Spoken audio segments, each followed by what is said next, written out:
자, 우리 오늘 하나님의 말씀 제목을 함께 하시겠습니다. 부부 함께 성경으로 돌아갑시다. 예, 오늘 이 말씀이 또 우리 모두에게 복이 되시기를 주님의 이름으로 축원합니다. 여러분, 가정이 먼저입니까? 교회가 먼저입니까? 교회가 먼저일까요? 가정이 먼저일까요? 어떤 우리 정신의학자로 우리나라의 내적 치유, 아주 이 심리 치유 사역을 여러분 귀한 분이 그런 말씀 하더라고요. 가정과 교회는 에덴 동산에서부터 함께 출발했기 때문에 기차의 레일과 같다.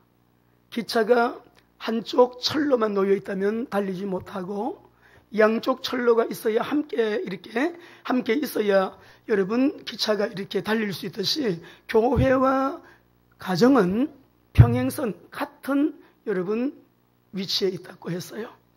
교회가 우리가 여러분 정상적인 신앙생활이 안 되면 가정이 정상이 될 수 없고, 가정이 정상적인 생활이 되지 않으면 교회가 또 여러분 건강한 교회가 될 수가 없다는 거예요. 더 중요한 것은 우리가 교회에 와서 또는 회사에서 학교에서 일할 때 나는 학교에 누구 때문에, 교회에 무엇 때문에, 우리 공동체의 어떤 일 때문에 마음이 상했다, 시험 들었다, 이런 일 저런 여러분 말하는데 그거 아니래요. 모든 문제는 가정에서 시작된 것이기 때문에 어쨌든 가정이 자녀들도 건강하게 키워내 그리스도의 제자로 키우는 산실이 되어야 되고요. 부모님들도 그리스도의 제자로 건강한 그리스도인이 되어야 되고요. 가정이 건강해야 행복한 교회, 건강한 교회, 전도, 선교, 세계복음화에 귀하게 쓰임받는 의미 있는 가치 있는 인생을 살 수 있는 복된 자가 될 수 있다는 거예요. 우리 오늘 주님 안에서 가정이 힘을 얻고요, 건강이 새로워지는 축복의 시간 되시기를 바랍니다. 자, 에덴 동산에서 가정은 시작이 되었습니다. 하나님이 가정을 제정하시고 가정을 세우셨어요. 그 기관이 바로 가정입니다.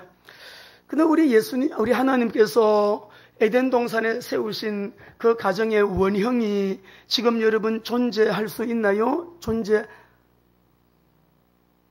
것을 여러분 보고 있습니까? 아니면 우리 가정은 그 에덴 동산의 가정의 원형 그대로 우리 가정은 그 가정으로 우리는 하나님께 영광 돌리고 아름다운 가정을 이루고 있습니다. 여러분, 그렇게 당당하게 말할 수 있는 분 혹시 계십니까? 여러분 가정 어떠십니까? 우리 오늘 에베소서를 쭉 읽어 내려가면서 본문 말씀이 홈블레싱 주일인데다가 또 가정에 대한 말씀을 주셔서 우리 자녀들을 마음으로 축복하시면서 우리 모두에게 오늘 하나님이 우리 거룩한 빛 비전 교회에 주시는 복된 말씀, 우리 모두에게 여러분 영육 안에 큰 은혜 그리고 복 응답이 되시기를 바랍니다. 우리의 소원이지요. 에덴 동산 같은 가정을 회복할 수 있으면 에덴 동산에 하나님이 원래 세우셨던 그 가정의 원형을 우리가 회복할 수 있으면 얼마나 여러분 좋겠습니까? 근데 우리가 흔히 그런 말을 할 수가 있습니다. 지금 시대가 시대이니만큼 세상이 이렇다 보니까 그냥 비스무리하게 일반 우리 사회에서 흔히 볼 수 있는 그런 가정, 우리가 몸담고 있는 우리 집도 성경하고는 좀 이렇게 많이 동떨어져 있는 것 같지만 그냥 누구누구네 집을 보니까 그나마 우리 집은 좀 괜찮은 편이야, 이렇게 생각하고 여러분 우리가 살아간다고 하면은 굉장히 우리가 감각 없이 스스로 사단의 함정에 빠지는 그런 여러분 모습이 됩니다. 분명한 것은 우리가 오늘 모두가 어떻게 하면 하나님이 의도하신 원래의 에덴 동산의 가정의 원형, 그 가정을 회복할 수 있을 것인가? 하나님 오늘 그 가정을 향하여 더 가까이, 또 우리가 그 에덴 동산에 원래 하나님이 세우셨던 그 가정, 잃어버렸지만 신라고 나무로 그리스도를 통하여 다시 회복됐거든요. 그 가정을 회복하게 되어지는 주님의 은혜와 사랑과 풍성한 복이 성도님들 우리 모두에게 있게 되시기를 축원합니다. 어떤 분이 그런 말씀을 얘기를 글을 쓰는 걸 봤어요. 금요일날 기도회 할 때 좀 소개를 했습니다만은 지금 우리가 살고 있는 이 현 시대는 인류 역사가 100만 년에 겪은 모든 변혁을 한 인생에서 겪는 최초의 세대이자 마지막 세대가 될 수도 있다. 이 글을 읽어보면서 지나간 100만 년, 물론 성경의 연대하고는 뭐 연대 차이는 있습니다. 불신자가 쓴 글 같아요. 100만 년이라고 하는 연대를 이렇게 표기한 걸 보면 지금까지 인류 역사의 그 100만 년, 지금부터 이전에 100만 년 동안 겪은 모든 변혁을 한 인생에서 최초로 다 겪는 세대가 한국 사람 70대 70살 여러분 70대를 살고 계시는 어른들은요, 100만 년 동안 겪었던 모든 변혁의 역사를 이 한 인생 동안, 일생 동안 다 겪고 있다는 거예요. 근데 이 변화 가운데서도 가장 큰 변화는 가정에 대한 변화인 것 같습니다. 우리 오늘 하나님의 말씀이 우리 모두에게 얼마나 복된 말씀인지요. 얼마 전에 신문을 보니까 지구상의 정상적인 나라들 가운데 우리 대한민국의 역사 속의 모든 나라들 가운데 단 한 번도 없었던 일이 발생을 했는데 그것이 뭐냐 그러면 젊은이들이 결혼 안 하니까 자꾸 이 출산율, 우리 동네에도 산부인과 병원이 여러 개 있었는데 산부인과 병원이 다 폐업을 우리 지난주에도 우리 백미리 선생님이 출산을 해서 아주 이쁜 딸을 낳아서 우리가 이제 지금 조리원으로, 조산원으로 이렇게 이제 옮겼는데요. 조리원으로 옮겼는데 얼마나 여러분 기쁜지 감사한지 뭘. 예. 근데 출산을 안 합니다. 왜? 결혼을 안 하니까. 또 결혼을 해도 출산을 의도적으로 안 하는 그런 가정들이 많이 있다 그래요. 그래서 우리가 인구 비례가 비슷하게 흘러가려고 그러면 2.1은 되어야 된답니다. 한 가정에서 2.1명은 애를 낳아야 되는데 그래도 파국으로 가지 않으려면 1.3명은 낳아야 된대요. 근데 지금 우리나라 같은 경우는 어느 정도인가 그러면 1.0이 되면 인구 절벽이라고 말하는데 0.9명입니다. 결혼을 한 부부가 한 가정에 한 명도 안 낳는 거예요. 그래서 1.9 쇼크라고 하는 그런 글을 여러분 일간지에서 읽어봤는데 지금 정부에서 세우는 저출산 대책을 보면 너무 현실감하고 많이 떨어진다. 내년부터 애기들 몇 살 아래 있는 아이들 한 달에 가정마다 10만 원 준다 그러는데 여러분 그래가지고는 베네수엘라 비슷하게 우리나라 갈 가능성이 있습니다. 그래서 돈을 풀고 돈을 주고 현금으로 청년들, 일자리 없는 청년들, 취업 안 한 청년들 한 달에 50만 원, 몇십만 원씩 돈 현금을 주는 거 이래 하다가 베네수엘라가요 저렇게 여러분 엉망이 되어버렸어요. 나라가 무너졌어요. 가장 우리 정봉국 목사님부터 보면은 자녀가 5이고 우리 김우덕 장로님 자녀가 5명인데요. 실제로 지금 우리가 살아가는데 필요한 돈 10만 원 그게 문제가 아니에요. 우리가 살 수 있는 주택 문제, 이것이 가장 시급한 문제인데 정부에서 몇조 원을 몇십조를 들여가지고 몇백조를 들여가지고 여러분 저출산 대책이 아니고요. 정말 우리 젊은이들이 그리고 결혼하려고 하는 젊은이들이 이 주택 문제가 해결될 수 있는 그 빠른 길, 여러분 그런 대책부터 세워줘야 결혼합니다. 그런 생각이 저는 들어요, 여러분. 그래도 지금 저출산의 문제가 엄청 문제인데 사실은 마귀가요, 지금 이 시대 가운데 최고로 최대의 전략을 가지고 역사하는 영역이 어디냐 그러면 가정 영역이에요. 마귀가 지금 최대 전략을 가지고 역사하는 것은 가정을 없애자, 가정을 무너뜨리자 이게 아니고 가족 해체거든요. 따라합시다. 마귀의 최고의 전략은 가족 해체다. 이는 남편은 남편대로, 아내는 아내대로, 아이들은 아이들대로 여러분 해체시키는 거거든요. 근데 이것이 그렇게 실제로 되고 있는 증거들을 보면 무너지는데 막 무너지고 있어요. 가정들이. 이혼 5명 중에 1명이 이혼이에요. 50, 60대 황혼 이혼이 제일 많습니다. 그리고 요즘 하여튼 뭐 신조어가 나온 것 중에서 한 집에 같이 살긴 사는데 남편과 아내가 결혼을 끝내버렸어요. 그것을 뭐라고 그러죠? 조론. 결혼을 졸업했다 이 말이에요. 한 집에 사는데도 각자 따로 살아요. 그리고 우리가 이제 TV 뭐 드라마 같은 거 보면 할머니, 할아버지, 왜냐하면 작가는 이야기를 많이 써야 되기 때문에 할아버지, 할머니, 아버지, 어머니, 그리고 나, 우리 형제들, 3세대가 늘 같이 나오는 게 텔레비에, 어떤 드라마에 여러분 가족의 형성이잖아요. 그렇게 살고 있는 집들 있습니까? 우리 주변에 있나요? 없어요. 3세대가 한 가정에 살고 있는 집들은 1% 미만입니다. 지금 대한민국에.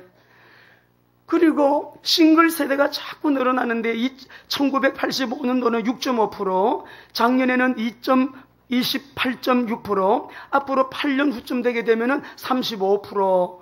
근데 이렇게 혼자 사는 사람들이 대부분 만족도가 70% 이상이에요. 결혼할 필요 없다. 혼자 살만해. 만족도가 70% 이상이에요. 결혼 안 하겠다는 거예요. 그래 더 문제는 그렇게 되다 보니까 물론 성경에 복음을 위해서 우리가 뭐 완전히 온전히 헌신하고 복음을 위해서 혼자 사는 사람들도 간혹 있지만은 이런 트렌드는 사단의 엄청난 전략이라는 거예요. 그리고 우리가 여기에 가족의 의미, 부부의 의미, 가정의 의미, 이 의미에 대해서 너무나 많은 편견들을 가지고 있는데 우리가 오늘 하나님의 말씀을 통해서 다시금 성경으로 돌아가는 우리 부부, 성경으로 돌아가는 우리 가족들, 성경으로 돌아가는 우리 가정 되기를 주의 이름으로 축원합니다. 부부에 대한 의미 오늘 말씀하시거든요. 말씀을 길게 안 할 거예요. 이 부분은 성경에 있는 그대로 성령님이 우리 모두에게 성경으로 돌아갑시다. 여보, 성경으로 돌아가요. 우리 함께 돌아갑시다. 부부가 하나님 말씀 앞에 그냥 그렇게 서게 되기를 저는 간절히 원합니다. 여러분, 패밀리라고 하는 우리 가족이요, 우리가 사실 부부가 같이 앉아 계시는데 부부는 중요한 것이 영원하지 않다는 거죠. 이 땅에 완벽한 부부도 없어요.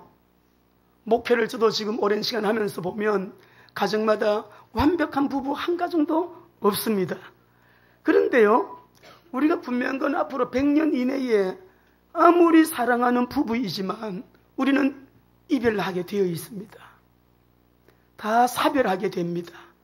최소한 100년 이내는 다 그렇게 될 거예요. 세상에는 완전한 것이 없어요. 영원한 것도 없습니다. 우리 젊은이들이 결혼하는데 준비 없는 결혼 너무 위험한 거죠. 결혼 예비학교 해야 되고요. 결혼하기 전에 자기 담임 목사님에게 결혼 여러분 준비해야 돼요. 준비 없는 결혼 아주 위험하고 이미 결혼을 하신 여러분들은 부부에 대한 편견을 정리를 좀 하셔야 되겠는데 제가 도움말을 좀 드리겠습니다. 우리가 여러분 원래는 혼자였잖아요. 만났습니다. 결혼했습니다. 이것을 결혼의 형성기라 그럽니다. 각자 살다가 배우자를 만나서 결혼했습니다. 두 번째는 살다 보니까 딸도 태어나고 아들도 태어나고 가족이 자꾸 늘어나요. 이거를 가족의 확장기라 그래요. 확장기. 다 키우고 나다 보니까 고등학교 졸업하고 대학교 들어가더니 유학 갑니다. 군대 갑니다. 갔다 오더니 금방 결혼해요. 가요 또 가정이 축소가 되는 거예요. 가정이 축소되다 보니까 어느 날 남편도 머리가 허옇게 변하고 아내도 머리가 희끗희끗하고 주름이 늘어나서 얼굴이 쭈글쭈글해지고 축소가 됐어요. 다 갔어요. 근데 지금 가정 확장기만 누리려고 하는 사람들은 지혜가 없는 분들입니다. 가정의 축소기가 분명히 오고 가정의 축소기 다음에는 가정의 해체기가 오는데 혼자인 사람이 가정을 이루었다가 또 혼자가 돼요. 우리 오늘 아침에 정원진 안수집사님 어머님 소천하셨다고 새벽에 지금 문자를 다 받으셨죠. 저도 새벽 기도 끝나고 교회 올 준비를 완료해놓고 쭉 보니까는 들어와 있어서 제가 전화를 드렸습니다마는 지난주 구미 병원에 가서 우리 아버님을 만났어요. 아버님을 위로를 해드리는데 이런 말씀 하시더라고요. 눈물을 흘리시면서 글썽글썽 하셔서 뇌출혈로 갑자기 쓰러지신 거거든요. 너무 마음이 아프대요. 아니 그래도 사람이 당신 나랑 같이 살면서 고생했다. 먼저 천국에 잘 가라. 인사도 한마디 못하고. 또 가는 사람도 내가 먼저 천국 갈 테니까 당신 건강하게 살다가 우리 주님 오라고 하시는 날 천국에서 만나요. 서로 작별 인사도 못하고 그냥 쓰러지고 저렇게 말 못하고 누워있으니 마음이 너무 아프다. 그래서 우리가 모두 주님 안에서 영생에 대한 예수 믿고 구원받은 이 구원받은 자의 그 영생에 대한 소망, 장로님 기도하신 대로 부활의 소망 있잖아요. 그 소망으로 우리가 오늘 이 하루도 정말 주님 안에서 믿음으로 우리가 사는 이것이 얼마나 복된 일인지 몰라요. 그래서 우리 아버님 이렇게 이제 우리가 이렇게 위로를 하고 이렇게 왔습니다만은 우리 사랑하는 성도 여러분, 오늘 아침에 좀 한바탕 하고 오신 분 계십니까? 또 교회 오시면서 좀 애들에게 막 소리 지르고 부부지간에 좀 한바탕 하고 오신 분 안 계시죠? 오늘 이 말씀이 끝나기 전에 말씀 받으시면서 우리 모두 인생 길지 않거든요. 대부분 우린 살아온 날보다도 살아갈 날이 얼마 남지 않았어요. 더 가까운 분들이 많아요. 젊은이들 30 넘었죠? 젊다고 오래 사는 거 아니에요. 우리 예수님 곧 오시면 우리 모두 함께 들림받으면 제일 좋겠지만 앞서거니 뒤서거니 다 우리는 가정의 해책이, 가족의 해책이가 있다는 것을 인정하시고 이 사실을 받아들일 수 있어야 하는 것이죠. 오늘 우리 사랑하시는 성도 여러분, 가정은 하나님이 만드신 제도예요. 하나님의 주권적인 섭리 앞에 우리가 바로서 한 가지 따라하겠습니다. 부부 함께 성경으로 돌아가자. 오늘 좀 이야기하자. 이러면 마음이 좀 슬프신가요? 가족의 해치기가 있다니까 남편이 먼저 가든지 가정에 해치기가 오게 되면 아내가 또 먼저 가든지 결국은 또 원래대로 나 혼자 남게 되는 때가 온다니까요. 여러분 그때를 우리가 잘 하나님 말씀 앞에서 하나님의 주권적인 섭리 앞에서요 잘 준비한 사람은 인정하고 담담하게 받아들이고 늘 가정의 확장기 속에서만 살려고 하는 건 우리 생각이지 하나님은 그렇게 우리의 삶을 끌어가지 않아요.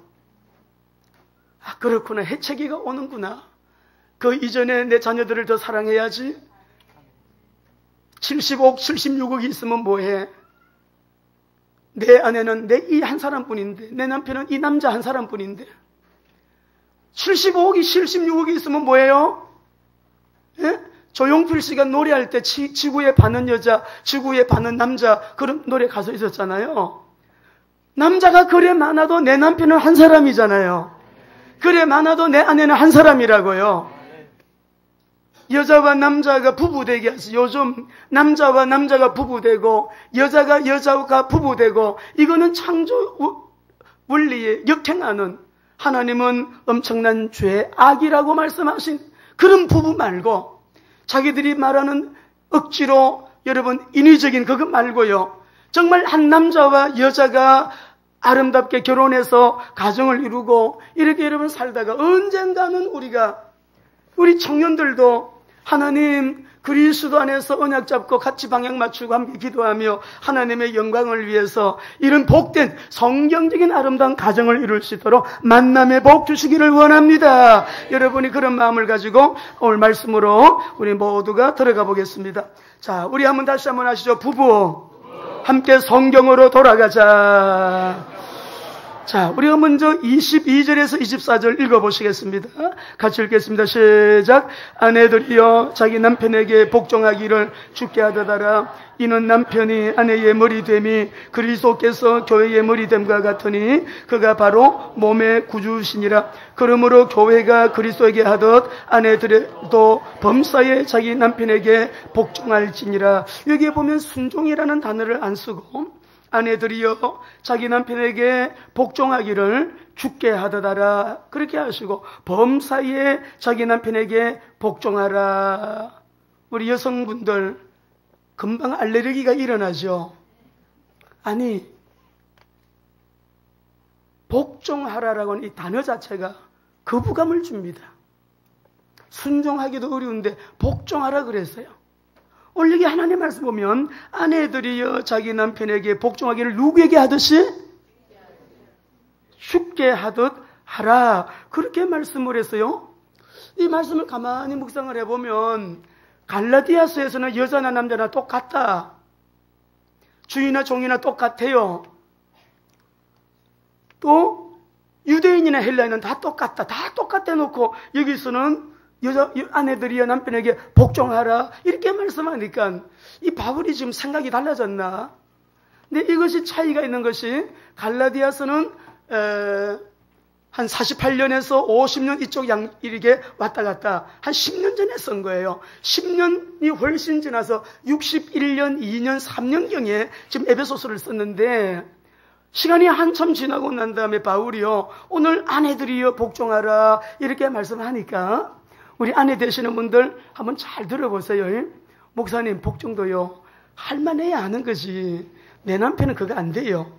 내 남편은 복종할 수 없어요. 그런 분 보니까 한 두세 명 있는 것 같은데 오늘 말씀 잘 들으시면 그런 뜻이 아니에요. 우리가 이 복종이라는 단어를 보니까 합성어인데 헬라 원어에 보면 복종이라는 말이 휘포라고 하는 말과 타소라고 하는 말이 합해진 이게 여러분 합성어예요. 그러니까 복종할지니라 이 말은 휘포 타세 타이라고 하는 말인데요. 이 말은 휘포라고 하는 말은 아래입니다. 아래로 내려가라 언더 아래로 내려가고 타소라고 하는 말은 질서를 말해요. 아내들이요 하나님이 창조 원리를 따라 세워놓으신 질서 아래에 서십시오. 질서 아래로 내려가십시오 라고 하는 거예요. 여러분이 이 말씀을 잘 들어야 우리 아내들이 어떻게 가정에서 자기의 위치를 정하고 또 남편과 아내가 부부의 편견 없이 정말 성경적인 부부의 여러분 그 원리를 바르게 함으로 건강한 가정 만들고요. 뭐 건강한 가정이 되어도 행복하잖아요. 우리 행복한 가정을 만들 수 있습니다.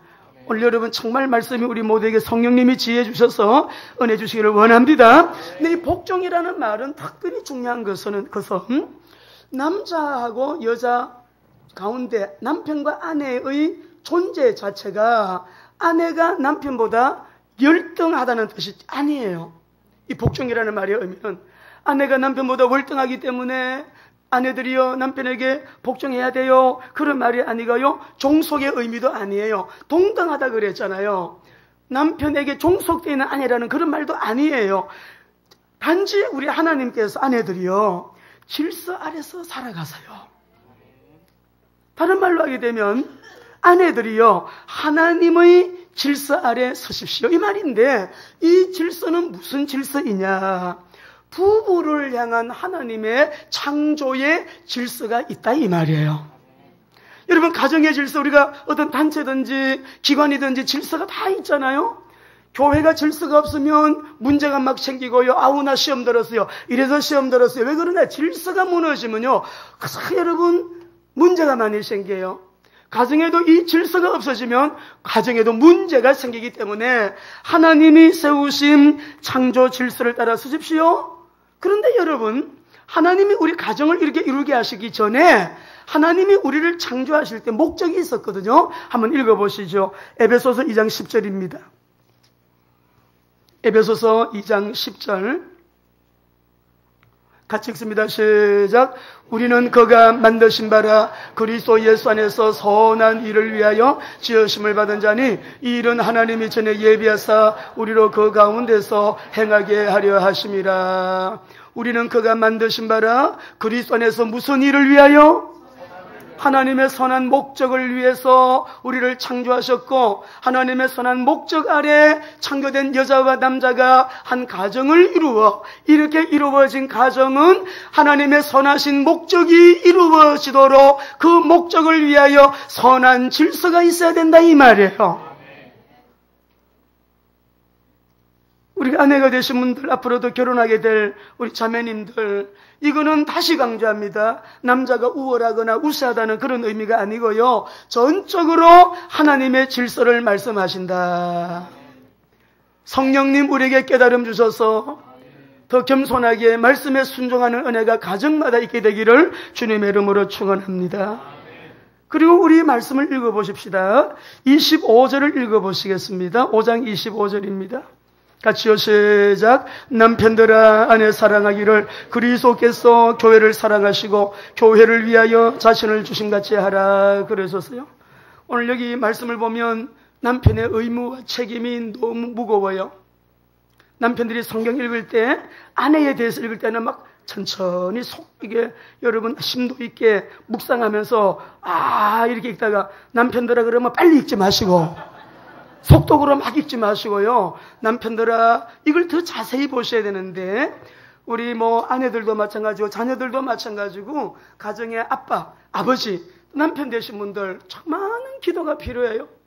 이거는 책임과 의무가 너무 중요한 거예요.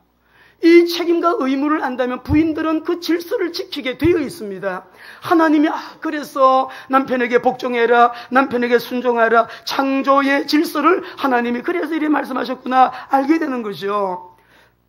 오늘 이 말씀을 여러분 보시게 되면 26절 27절 읽어보십시다. 26절 27절 시작. 이는 곧 물로 씻어 말씀으로 깨끗하게 하사 거룩하게 하시고 자기 앞에 영광스러운 교회로 세우사 티나 주름 잡힌 것이나 이런 것들이 없이 거룩하고 흠이 없게. 이 말이 무슨 말씀이에요? 예수님이 십자가의 보혈을 흘리심으로 고난받으시고 죽으셨는데, 예수님이 자기 몸을 깨뜨려 생명을 내놓으신 그 이유, 보혈을 흘리신 그 이유는 오늘 여기 보면 우리를 물로 씻어 말씀으로 깨끗하게 거룩한 신부 되게 하려고, 자기 앞에 영광스러운 교회로 세우게 하시려고. 할렐루야. 그러니까 남편들은 예수님이 교회를 위해서 자신을 내어놓으셨듯이 남편들은 아내를 어떻게 하라고요? 그리 사랑하라는 거예요. 한마디로 말하면 뭐예요? 옆에 분에게 누구든지 같이 말합시다. 집사님, 권사님, 장로님 다 부르세요. 옆에 분에게 불러보세요. 집사님, 남편들은 죽으래. 오늘 이 말씀 보게 되면요, 예수님이 그렇게 하셨듯이 남편은 어떻게 해야 된다고요? 죽으라는 거예요. 예수님이 죽음으로 교회를 책임지시고, 죽음으로 교회를 피로 사시고, 죽음으로 교회를 그래 사랑하셨답니다. 이 자신이 있어야 결혼을 하는 거예요. 남자들도 잘 준비해서 하나님이 짝지어주시는 그 사람을 내가 죽음으로도 그 사람을 지킨다. 아담, 이브를 책임져야 돼. 하나님이 그렇게 창조해서 결혼시켰거든요. 아담, 이브를 책임져야 돼. 하와를 책임져야 돼. 그렇게 엄청난 책임을 지워가지고, 그래 여러분 결혼했기 때문에. 그래서 하나님께서는 오늘 우리 몸을 지키고 서로 사랑하고, 여러분 남편이 머리라 그랬잖아요. 헤드십이 되어 있는데, 이런 남편을 생각할 때 아내들은 저절로 엄숙해져요. 와, 하나님이 남편에게 이런 엄청난 의무와 책임을 짐지우셨네. 보니까는 밖에 나가서 열심히 일하고 직장생활하고 돈 버느라고 집에 생활비 가져오는 그거요, 여러분 편안하게 앉아서 가져오는 거 아니거든요.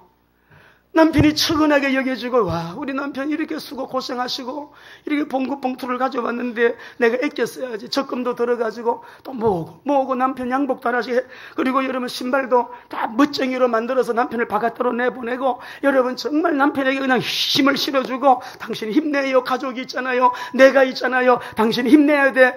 힘주는 아내들 되시기를 주의 이름으로 축원합니다. 이거 아멘 소리가 왜 이리 작노? 예? 아내는 남편에게 복종하고 남편은 죽기까지 아내를 그래 사랑하라 하셨으니, 우리 성경으로 돌아가는 은혜요, 오늘 이 말씀 그대로 있게 되기를 주의 이름으로 축원합니다. 또 결혼하고 싶은 청년들 아멘 하세요. 이런 가정 이루시기 바랍니다.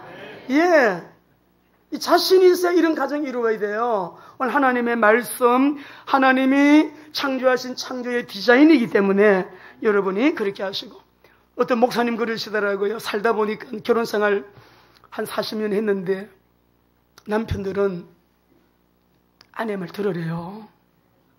근데 살다 보니까 아내 말이 거의 맞더래. 근데 더 살다 보니까 아내들의 말이 전부 맞더래요. 그러니까 아내들 말 듣는 게, 왜냐하면 조용기 목사님이 그런 말씀 하시더라. 여성들은 남자들이 갖지 못한 아주 탁월한 힘이 있는데, 직관력, 직감, 갑자기 어느 순간에 섬광처럼 지나가는 빛이 있잖아요. 갑자기 무슨 말, 이게 너무 맞다는 거예요. 남성들은 그게 약해 없어. 여성들은 직감력이 강하거든요. 남편이 밖에서 약간 좀 이상한 생각만 하고 들어가도 당신 눈 똑바로 쳐다보고 말하면 들켜요, 여러분. 여자들은 직감력이 있으니까.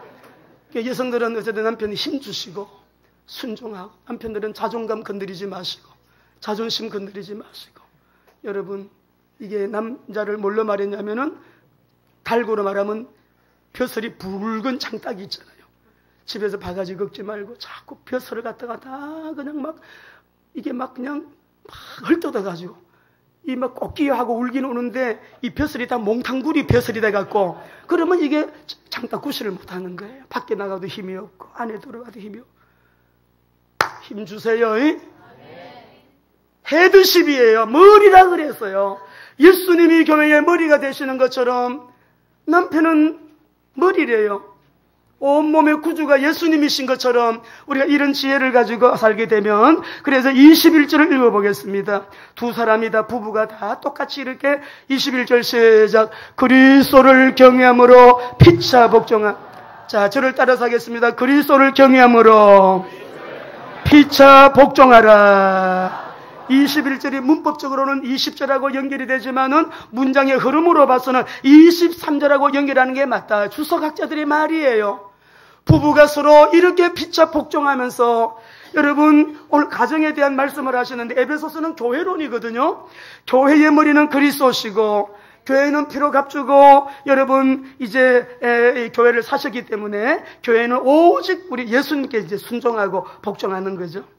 주님이 교회를 위해서 죽으셨으니까 남김없이 물과 피를 다 쏟아주신 우리 예수님의 보혈, 인생의 모든 문제를 다 해결하시고 인생의 모든 문제를 100% 완전 책임지시는 십자가 보혈의 그 사랑, 책임지는 사랑, 우리 예수님 우리에게 주셨어요. 부부관계를, 그래서 오늘 이 본문은 그냥 부부 윤리를 말하는 게 아니라 구속사적인 측면에서 교회론으로 부부관계를 말씀을 하십니다. 우리 말씀을 한번 읽어보겠습니다. 29절 읽어보십시다. 29절이요. 시작. 누구든지 언제나 자기 육체를 미워하지 않고 오직 양육하여 보호하기를 그리스도께서 교회에게 함과 같이 하리. 32절이요. 시작. 이 비밀이 그도다. 나는 그리스도와 교회에 대하여. 교회론으로 부부를 말씀하시는 거 굉장히 엄중한 말씀이에요. 여러분, 성령님이 은혜 주시고 지혜 주셔서 우리 가정이 행복해야, 행복한 엄마 아빠 부모님 가운데서 자라는 자녀들이요, 자존감도 높고요, 성품도 굉장히 여러분 아주 건강하게, 이 자녀들이 굉장히 이러면 전인격적으로요 좋은 성품, 좋은 성향, 좋은 기질, 그리고 리더십을 발휘할 수 있는 지도력도요, 부모님 안에서 싸우는 부모 안 보고 사랑 많이 받고 여러분 말씀 양육 잘 받은 친구들, 이런 자녀들은요 굉장한 리더십을 가지게 됩니다. 늘 싸우고 늘 다투고, 여러분 정말 가정에 집에 들어가 계신 어떤 학생이 집에 너무 들어가 계실 때요, 옛날에 학생들 말씀 공부할 때 그 학생이 공부 엄청 잘하는 친구인데 그러더라고요. 아빠가 매일 술 먹고 들어오니까 자기는 아빠가 자기 원수래요. 아빠는 죽이고 싶대요. 매일 집에 들어오면 아빠 때리고 엄마 때리고 엄마한테 너무 몹쓸짓하고, 그리고 아빠가 자기는 아빠만 들어오면 방에 딱 들어가서 문 잠그고 안 나오는데 밖에를. 솔직히 말하더라. 아빠는 나의 원수예요. 저의 원수예요. 저는 그럼 아빠 원수 갚을 거예요. 엄마한테 그렇게 한 모시게 나쁜 짓 한 거 내가 다 아빠 갚을 거예요. 여러분 그런 자녀들은요, 여러분 그래서 그런 자녀들은 꼭 주님 만나게 해줘야 돼. 하나님을 통해서, 그리스도를 통해서 그 상처가 치유가 돼야 되는 거예요. 그리스도를 통하여 상처가 치유가 되어야 되는 거예요. 자기 아빠 옆에도 가기 싫은 친구들 왜 그런지 알아요? 아빠로부터 받은 상처 때문에 그래요. 엄마로부터 받은 상처. 근데 아버지로부터 받은 상처가 절대 다수예요. 아버지들은 회개하시고 엄마도 회개하시고 하나님 우리가 그렇게 부모된 우리가 예수 믿기 전에 그래 몰라서 그래 살았지만 예수님을 믿고 난 이후에는 그리스도를 경외함으로 피차 복종하는 가정들 되시기를 주의 이름으로 축원합니다. 오늘 이 가정윤리의 핵심은 부부에게, 아내에게, 남편에게 있는 게 아니에요. 당연히 이렇게 살아야 되고 부부에게, 아내에게 주시는 이 말씀 속의 핵심은 뭐냐 그러면 구원입니다. 예수님이 우리를 위하여 그렇게 보혈 흘리시고 구속을 하셨는데 예수 믿는 우리가 가정 안에서 이 구원을 이루어야 된다는 거예요. 예수 믿는 나 때문에 남편 예수 믿어야 되고요. 나 때문에 아내가 예수 믿어야 되고요. 그런 가정이 많이 있거든요. 또 나 때문에 아들이 예수 믿고 예배자가 돼야 되고요. 딸도 예수 믿고 예배자가 되어야 하는 거예요. 구원이에요, 여러분. 천국에 가면 가정이 있어요, 없어요? 어느 사두개인들은 부활을 인정하지 않아요. 예수님을 골탕 먹이기 위해서, 조롱하기 위해서, 모욕을 주기 위해서 예수님을 찾아와서 질문해요. 예수님, 어떤 사람이 결혼했는데 자식이 없어요. 그래가지고 자식이 없이 죽었거든요. 유대인들은 여러분 언약 전수가 돼야 되니까 대대 여러분 이어가는 그런 여러분 풍습이 있잖아요. 첫째가 죽으면 둘째랑 결혼해야 돼요. 그 집안에 씨를 남겨야 돼요. 근데 둘째랑 결혼했는데 또 죽었어요. 아들이 없이. 다섯째, 여섯째, 일곱째까지 결혼했는데 아들 하나도 못 낳고 다 죽었어요. 예수님 골탕 먹이려고 예수님 천국에 가면 이 사람은, 이 아내는 7명하고 다 살았는데, 다 결혼했는데 누구의 아내가 됩니까? 물어봤더니 예수님이 하시는 말씀이 너희가 천국을 잘 모른다. 천국은 이 세상의 자녀들처럼 장가가고 시집가는 거 없어요. 모두가 천사같이 되어요. 부활의 자녀로, 하나님의 자녀로 살아가게 됩니다. 이 말씀으로 그 사람들의 입을 딱 막아버린 거예요. 여러분, 천국이 우리가 부부가 아무리 행복하다 그래도요, 이 행복한 부부가 그 천국이 아니에요. 우리가 세상에서 뭐가 아무리 좋다, 너무 좋다 그래도 천국의 좋은 것은 세상의 무엇으로도 말할 수 없는 것, 비교할 수 없는 것, 표현이 안 되는 것, 우리는 표현할 수 있는 언어 자체가 존재하지 않아요. 천국에 가게 되면 세상이 아니기 때문에 여기서 좋다는 거하고 비교가 되지 않는 엑스터스라고 하는 그런 환희라고 하는 말 단어도 있지만 그런 단어와 비교가 되지 아니하는 모두가 천사와 같이 천국에서 물론 다 우리는 만나요. 하나님의 자녀로 하늘나라 거룩한 성도들로 할렐루야. 할렐루야. 이 땅에서만 부부예요. 완전한 세상 아니에요. 영원하지 않아요. 우리 부부, 좀 우리 가정 확장기에 있는 가족 있습니까? 자꾸 늘어나요. 2명, 3명, 4명, 또 낳았으니까, 아기를 또 낳았으니까 6명 다 늘어납니다. 다 갑니다. 어느 날 축소기가 와요. 드디어 부부만 남았어요. 한 사람이 먼저 가요. 원래도 하나였는데 마지막에도 혼자 남아요. 해치기가 오는 거예요. 아무리 길어도 100년 이상 못 살아요. 대부분 그렇게 살아요. 우리 누구예요? 우리 목사님은 104세에 천국 가셨는데 다 여러분, 오늘 소천하신 권사님은 76입니다. 76. 우리나라의 대대로 왕조의 그 나이를 평균 보게 되니까 평균이 40도 안 돼요. 20몇 살 때도 죽고 30몇 살 때도 죽고 많이 살면 40. 여러분, 그러니까 우리가 인정해야 되고 받아들여야 된다. 해체기가 온다. 해체기가 있다. 때문에 이 땅에서만 부부인데 하나님이 짝지어주신 이 땅 가운데 하나님께서는 구원이야. 남편 구원해요. 아내 구원해요. 천국과 지옥이 있어요. 가족을 구원하세요. 집안을 구원하세요. 예수 믿고 천국 가게 하세요. 예수 믿고 구원받게 하세요. 사는 날 동안에 가정에 천국 이루고 사세요. 사는 날 동안에 가정 천국 이루고 사세요. 예수 믿는 내가 먼저 그 천국 만들어야 돼요. 나 때문에 가정이 천국이 되어야 돼요. 퇴근하고 나면 남편이 얼른 집에 들어오고 싶도록 내가 남편에게 어떻게 비추어지는 아내인가를 생각하시고, 내가 우리 아내 마음에 어떤 남편인가를 생각하시고, 우리 지혜롭게 오늘 이 말씀이 부부 함께 성경으로 돌아갑시다. 가정도 시작과 끝이 있고요, 부부의 해체기가 분명히 있다는 거. 그래서 우리는 성경으로 돌아가요. 그리스도가 왕이신 교회 가정이 되고, 예배 문화가 주도하는 가정이 되고, 우리 엄마도 그리스도의 제자, 아빠도 그리스도의 제자, 나도 그리스도의 제자. 이렇게 되면 세상이 이해할 수 없는 최고의 행복이 우리 성도들의 가정에 임하게 될 것입니다. 승리하시기를 주의 이름으로 축원합니다.